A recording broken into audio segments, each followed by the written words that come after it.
अब ध्यान करो प्रभु का, तो क्या फर्क पड़ता है। अब हम प्रभु के ध्यान की बात कर रहे हैं तो मन इतना निश्चल प्रभु में तो लगा नहीं है, वो संसार में चलता रहे, वो नाम चल नहीं रहा तो हमारा समय व्यर्थ चला गया। अव्यर्थ कालत्वम, भक्त का एक सेकंड भी व्यर्थ नहीं जाता है। इसीलिए निरंतर अव्यावृत भजना, देवर्षि नारद जी ने, अव्यावृत माने होता है तैल धारा, राधा राधा। अब हमारा दिमाग दो काम कर सकता है एक साथ, हमारे दिमाग की ऐसी क्षमता है कि दो काम एक साथ कर सकता है, नाम भी जप कर सकता है और ध्यान भी कर सकता है, रूप का ध्यान और नाम उच्चारण कर सकता है। इतनी क्षमता हम, जैसे आप हमारी बात भी सुन रहे हैं और अंदर ही अंदर संसारिक, अभी वहां जाना है, वो करना है, वो करना चल रहा है ना अंदर, तो उसकी क्षमता दो है। और जब दो क्षमता का एक स्वरूप हो जाए तब उसे एकाग्रता कहते हैं। अब रूप में इतने डूब गए कि आपको ध्यान ही नहीं है, राधा रूप ही राधा में हो गया।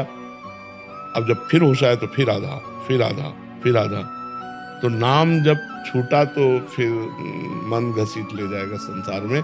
इसलिए रूप का ध्यान नाम के सहित होना चाहिए। देखिए रूप नाम आधीना, नाम चल रहा है तो रूप का ध्यान आपका परिपक्व, नाम छूटा तो घसीट ले जाएगा माया में। इतना प्रबल मन है, वो टिकता नहीं, एक जगह टिकता नहीं, टिका दे वही साधना है।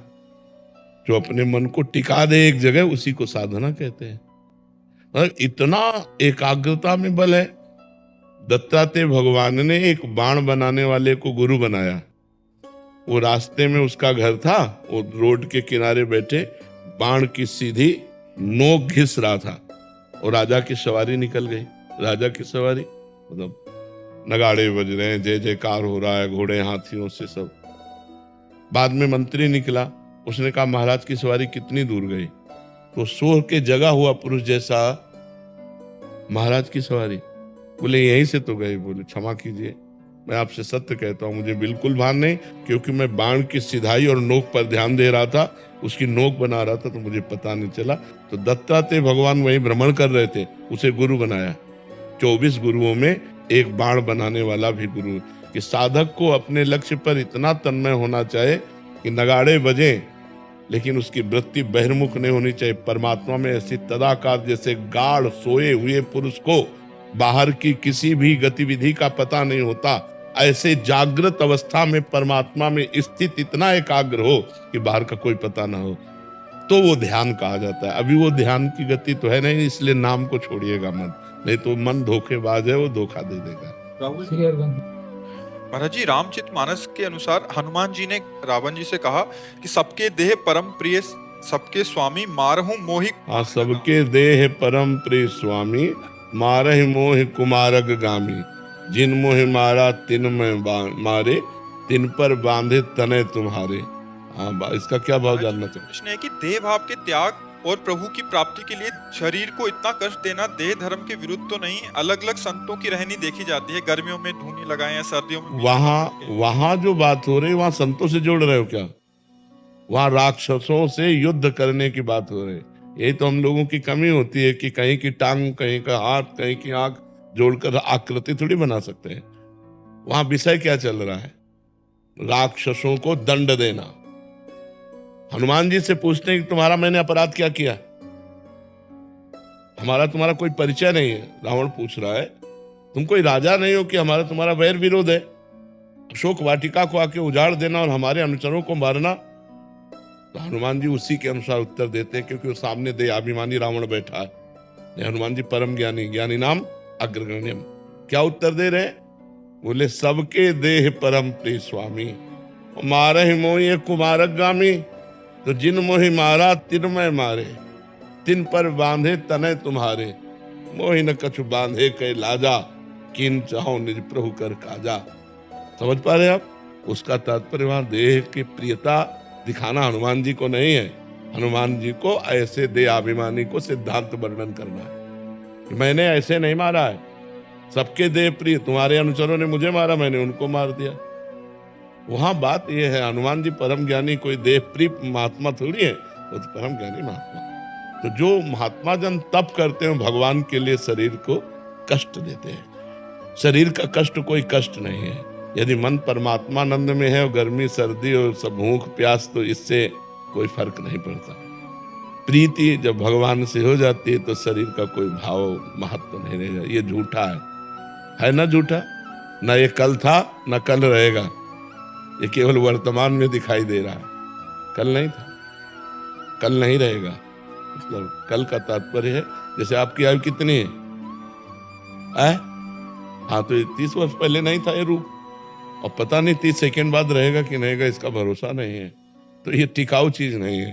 तो इससे हमने जो प्रियता कर रखी है, उस प्रियता को तप के द्वारा नष्ट किया जाता है। ये तप है, गर्मी, सर्दी, बरसात, भूख, प्यास, मान, अपमान, ये सब सहना तप के अंतर्गत आता है। समझ पा रहे हैं आप? राधे राधे महाराज जी। महाराज जी, जब भी किसी ग्रंथ या शास्त्र को पढ़ता हूँ या सुनता हूँ, उस दौरान मन में अनेक प्रश्न और तर्क उठते हैं। इसके समाधान के बिना यदि मैं आगे बढ़ने की कोशिश करता हूँ तो मन में और दुविधाएं उत्पन्न हो। इसीलिए कोई भी ग्रंथ स्वतंत्र रूप से पढ़ने के लिए नहीं कहा गया, गुरुमुख से सुनने के लिए कहा गया है। महापुरुष प्रथम सुनय भागवत भक्त मुख भगवत वाणी। भगवत वाणी गीता जी, भागवत जी, ये भक्त के मुख से सुने तो जो तुम्हारे प्रश्न होंगे उनका समाधान तुरंत होता चला जाएगा।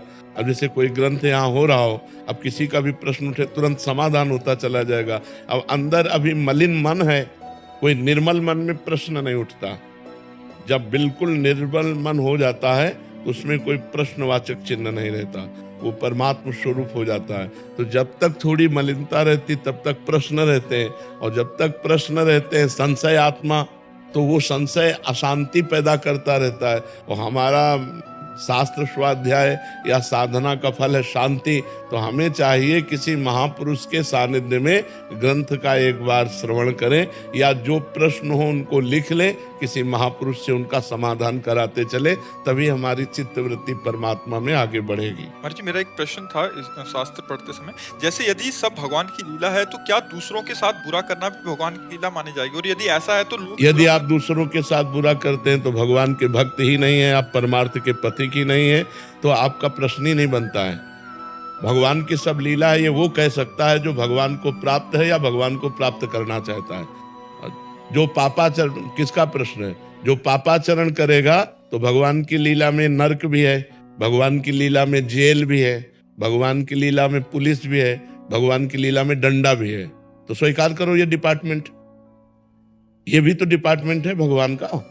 बुरा जो कर रहा है वो सोच ही नहीं सकता कि भगवान की लीला है, और जो सोचता है भगवान की लीला का वो बुरा कर ही नहीं सकता है। विचार करो, अब जैसे ये नाम जब कर रहे हैं, ये बुरा कर सकते हैं क्या? हृदय की स्थिति हो, जैसे हम इसलिए बोला बच्चा, तो जैसे लोग कह देते हैं भगवान की इच्छा के बिना पत्ता भी नहीं हिलता है।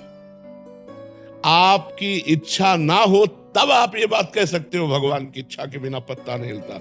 यदि आप इच्छाओं के जाल में फंसे हुए हो तो आपको बोलने का अधिकार नहीं है। ये इच्छा रहित महापुरुष कहता है भगवान की इच्छा के बिना पत्ता नहीं हिलता। तो भगवान की इच्छा सर्व मंगलमयी होती है, कभी किसी का मंगल नहीं होता। मंगल भवन अमंगलहारी। अपनी इच्छाओं का जिसने दमन कर दिया, अपनी इच्छा को जिसने वाहेगुरु भगवान की इच्छा में मिला दिया, वो ये देखता है कि चराचर जगत भगवान की इच्छा से चल रहा है, और जो ये देखता है भगवान की इच्छा से चल रहा है उसमें इच्छा होती नहीं, इसलिए उससे कभी पाप होते ही नहीं। समझ पा रहे आप? श्री हरिवंश महाराज जी। महाराज जी, प्रेम लक्षणा भक्ति क्या केवल गुरु कृपा से ही मिलती है? नाम जप, लीला गायन, लीला श्रवण, भगवत चरण अरविंद की सेवा और तन मन वचन से पूर्ण रूप से इष्ट देव के प्रति समर्पण, अन्य अभिलाषा कोई नहीं, श्री कृष्ण के प्रतिकूल कोई आचरण नहीं, तब प्रेम लक्षण भक्ति मिलती है। गुरु कृपा का ये स्वरूप है। जब तक नाम जप नहीं होगा, भगवत लीला कथा गायन श्रवण नहीं होगा, मूल मिलाकर के नवधा भक्ति नहीं, तो प्रेम लक्षणा भक्ति कहाँ से आ जाएगी? जब तक श्रवण कीर्तन स्मरण विष्णु पाद सेवन अर्चन बंधन सख्य आत्म समर्पण 9 प्रकार की भक्ति नहीं, तो प्रेम लक्षणा भक्ति आ ही नहीं सकती है। श्रवण कीर्तन जितना अधिक होगा उतनी भगवान की प्रति प्रियता बढ़ती है। शरणागति भी श्रवण से ही होती है। विभीषण जी कह रहे, श्रवण सुजस सुनि आयऊं प्रभु भंजन भवभीर त्राहि त्राहि आरति हरन शरण सुखद रघुवीर। जब तक हम खूब भगवान की चर्चा नहीं सुनेंगे, नाम जप नहीं करेंगे, भगवत सेवा नहीं करेंगे, तो प्रीति कैसे हो जाएगी? सुनना, बोलना, देखना, खाना, पीना, उठना, बैठना सब भगवान के लिए हो, तब भगवान के चरणों में प्रीति होगी। और प्रीति का ही नाम प्रेम लक्षणा भक्ति है। ऐसे प्रेम लक्षणा भक्ति नहीं हो जाती। यही गुरु कृपा है कि हमारी नाम जप में प्रीति हो। यही गुरु कृपा है कि हमारी भगवत कथा सुनने के लिए कान लालायित रहे।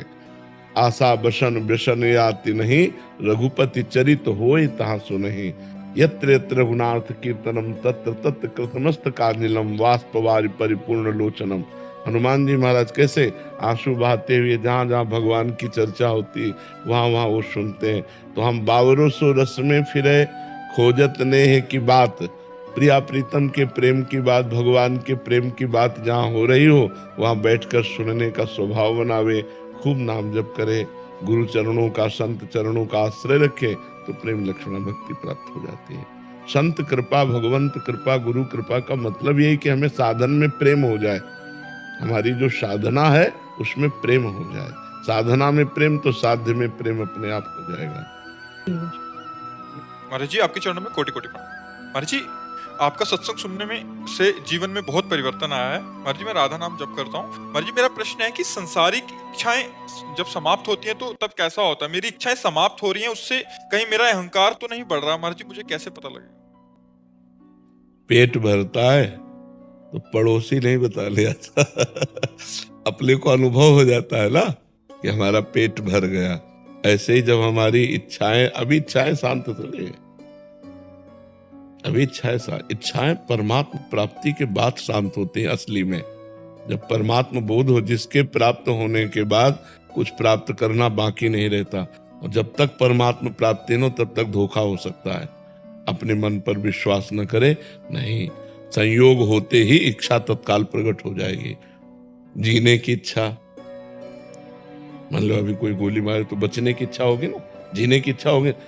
इच्छा रहित पुरुष का अगर गर्दन भी उतार दी जाए तो उसके अंदर कोई शोक नहीं होगा, कोई भय नहीं होगा। जब इच्छा रहित है तो भगवान उसके हृदय में प्रकाशित हो जाते हैं। चाह, इच्छा, चाह रहित, चिंता रहित, मनुआ बेपरवाह, जिनको कछु न चाहिए वो साहन के साह। जाहि न चाहिए कबहु कछु, तो तुम सन सहज सने, बसो निरंतर तासुर, सो राउर निजगे। अभी हम धोखे को सत्य न मान ले। अभी जब तक भगवान का साक्षात्कार न हो तो ये इच्छा बढ़ाते रहो कि मुझे भगवान मिले, मेरा भजन निरंतर बढ़ता रहे, मुझे साधु समागम मिले, मैं शास्त्र स्वाध्याय करूं, मेरे द्वारा कोई अधर्म ना हो। ये इच्छाएं बढ़ाते रहो, अन्य इच्छाओं को काटते रहो। जब ये इच्छा परमात्मा प्राप्ति हो जाएगी तब एकदम समाप्त, जैसे शांत समुद्र, कोई लहर नहीं, फिर कोई इच्छा ही नहीं होगी। जब तक भगवान का साक्षात्कार नहीं होता तब तक ये मानना कि मैं इच्छा रहित हूं, धोखा है। बहुत सावधान रहे, समझ पा रहे ना। और जब अपने इच्छा रहित, अपने को, मीरा जी कहते गिरधर मुझे कितना प्यार करते हैं ये मेरा हृदय जानता है। ऐसे ही जो हमें भगवदानंद की अनुभूति होगी वो किसी से पूछनी थोड़ी पड़ेगी, वो तो मेरे को ही अनुभूति होगी ना। इच्छा रहित होने पर कौन सी स्थिति आती है? द्वंद्वातीत, कामना रहित, अध्यात्म में नित्य स्थित, वो अपने को अनुभव में आएगा। अभी वो स्थिति नहीं है, इसलिए आप प्रश्न कर रहे हैं। वो स्थिति में प्रश्न ही नहीं होता है। इच्छा हुई ना प्रश्न करने की, ये भी तो इच्छा है। इच्छा हुई ना प्रश्न करने की, तो ये भी तो इच्छा है ना। उसमें इच्छा ही नहीं रहेगी। वो स्वयं अनुभूति की, अनुभव गम में भजे जय संता, वो स्वयं अनुभव में है। खूब नाम जप करो, शास्त्र स्वाध्याय करते रहो, संतों का संग करते रहो, अच्छे आचरण करो, स्थिति आ जाएगी। श्री हरिवंश महाराज जी आपके चरणों में कोटि कोटि प्रणाम। महाराज जी संसार में सभी संबंध मिथ्या होने पर भी इनमें राग होता है। महाराज जी जिन संबंधों से राग है वही निरंतर अपमानित करते हैं, फिर भी राग नहीं छूटता। महाराज जी ऐसे में भजन के बिना ज्ञान नहीं होता और ज्ञान के बिना राग का त्याग नहीं होता। किसका है? हाँ, तो डट के भजन करे, अभी राग का त्याग हो जाएगा। उम्र क्या, करोड़ों जन्म हो जाएंगे, नहीं छूटेगा राग। करोड़ों जन्म हो गए, जहां जन्मते वहीं राग कर बैठते हैं। राग तो हमारे साथ ही रहता है ना। जिनसे राग करते वो नहीं रहते साथ, लेकिन राग तो रहता है ना। जिस वस्तु व्यक्ति स्थान का संयोग हुआ उसी से राग कर बैठते हैं। अब मान लो पूर्व जन्म में आप क्या थे, आपका कौन परिवार था, आपको पता नहीं, लेकिन इस जन्म में इस शरीर से राग, शरीर संबंधियों से राग, शरीर सेवन करने वाली वस्तुओं से राग, ये मेरा चम्मच, ये मेरी थाली, ये मेरा मकान, ये मेरा दुकान। इसी राग का नाश हो जाए तो परमात्मा प्राप्ति हो जाए। इसी के लिए विवेक की जरूरत है। विवेक के द्वारा ही राग का नाश होता है, और विवेक होता है भजन और संत समागम से। डट के भजन करो। देखो मीरा जी ने डट के भजन किया तो कहती मेरे तो गिरधर गोपाल दूसरो न कोई, दूसरो न कोई। ये दूसरो न कोई ही वैराग्य है। दूसरो न कोई, भगवान के सिवा हमारा कोई नहीं है, और वास्तविक कोई नहीं है। ना कोई था, ना कोई रहेगा। दुनिया में लाखों का मेला जुड़ा, हंसा जब जब उड़ा तो अकेला उड़ा। कोई साथी तो गया नहीं। तो अगर ये ज्ञान हो जाए तो जीते जी वैराग्य करके सब में भगवत भावना करके सेवा करे, कोई परेशानी नहीं। लेकिन अपनापन भगवान से ना होने के कारण, शरीर और शरीर संबंधियों से अपनापन होने के कारण हमारे को भजन का आनंद नहीं आता, भगवान प्यारे नहीं लगते। ऐसी प्रीति जिनका नाम लेते रोमांच हो जाए, रसुख प्रवाह होने लगे, उसे तो भक्ति कहते हैं। अभी कहाँ भक्ति हमारे अंदर है? लड़का बहू की भक्ति है, परिवार की भक्ति है, नाना प्रकार के भोगों की भक्ति है, प्रभु की भक्ति कहाँ है? क्यों? असलियत में वो भक्ति आ जाए तो अभी आनंद आ जाए। तो नाम जप करो। कौन सी मेहनत लगती है राधा राधा रटने में, राम राम कहने में, कृष्ण कृष्ण कहने में? निरंतर अभ्यास करो, तुम नाम जप करो, देखो हृदय आनंदमय हो जाएगा। श्री हरिवंश महाराज जी, कर्म, नियति, भाग्य और धर्म में क्या संबंध है? कर्म, नियति, कर्म वर्तमान में किया जाता है। नियति जो पहले से भाग्य निश्चित हो गया उसे ही कहते हैं। भाग्य और नियति अलग अलग नहीं है। बोले इसकी नियति निश्चित है, अर्थात तुम्हारा दैव प्रारब्ध निश्चित है, भाग्य निश्चित है। तो जो नियति शब्द है उसे भाग्य ही कहते हैं, कि नियति ने निश्चित कर दिया है वही होगा। नियति माने दैव, दैव माने प्रारब्ध, प्रारब्ध माने भाग्य। चाहे दैव कहे, चाहे प्रारब्ध कहे, चाहे भाग्य कहे, चाहे नियति कहे, वो एक ही शब्द का पर्यायवाची दो शब्द है। अब रह गया कर्म और भाग्य। कर्म से ही भाग्य बनता है। तो जो पूर्व में हमने कर्म किए वो दो प्रकार के होते हैं, शुभ और अशुभ। शुभ का मतलब होता है पुण्य, अशुभ का मतलब होता है पाप। पाप और पुण्य रूपी कर्म से ही हमारे इस शरीर का निर्माण हुआ है, और शरीर का प्रारब्ध निश्चित है। किस समय कहाँ कौन सी गति अच्छी या बुरी होनी, वो नियति में पहले से लिखी। नियति माने भाग्य, भाग्य माने प्रारब्ध, प्रारब्ध माने दैव। समझ पा रहे हैं आप? तो अब हम जो कर्म कर रहे हैं वर्तमान में, इसे क्रियमाण कहते हैं। क्रियमाण माने नवीन कर्म। अगर हमारे नवीन कर्म अच्छे हो तो पुराने कर्मों को रौंद करके हम मंगल कर सकते हैं अपना, हम भगवत प्राप्ति कर सकते हैं। अगर नवीन कर्म भी बस दो ही रहे, शुभ और अशुभ, तो फिर भी हमारी दुर्गति रुकेगी नहीं। वो मनुष्य जन्म लेने के बाद भी पुनरपि जननम पुनरपि मरणम पुनरपि जननी जठरे शयनम, ये होता रहे। समझ पा रहे हैं? श्री हरिवंश महाराज जी, गुरुदेव भगवान, सत्संग में आपने बोला कि दृढ़ आश्रय लेना चाहिए। आश्रय ले लिया है, पर यदि कोई काम किसी से होता है तो हम उससे, उसके संबंध में, उसके मर्जी कहने का भाव है इनका, थोड़ा सा कह रहे हैं कि अगर किसी से काम होता है तो हम उसके सामने तो बोलना ही पड़ता है कि आपकी कृपा, आपने करवाया। तो ये श्री जी की उस समय जब आप कह रहे हैं तो आपको संबोधन करो। सामने व्यक्ति है और भाव में इष्ट है कि आपकी कृपा से हमारी समस्या का समाधान हो गया। हम बार बार आपको नमन करते हैं या बार बार कृतज्ञता प्रकट करते हैं। लेकिन आप हम व्यक्ति को ना बोले, हम प्रभु को बोले, अपने इष्ट को बोले, क्योंकि सब में वही विराजमान है। संबोधन व्यक्ति को कर रहे हैं लेकिन भावना इष्ट की कर रहे हैं, इसमें कोई अंतर। जैसे कोई व्यक्ति आया, आपने बड़ी कृपा की, आप आके दर्शन दिए, हमें बड़ा सुख मिला आपको। तो अब आप शब्द तो एक व्यक्ति का लग रहा है, लेकिन हम अपने इष्ट को बोल रहे हैं, तो हमारा कोई अनन्यता में फर्क नहीं हुआ। आपने बड़ी कृपा की, आप बड़े करुणा में हैं, आपके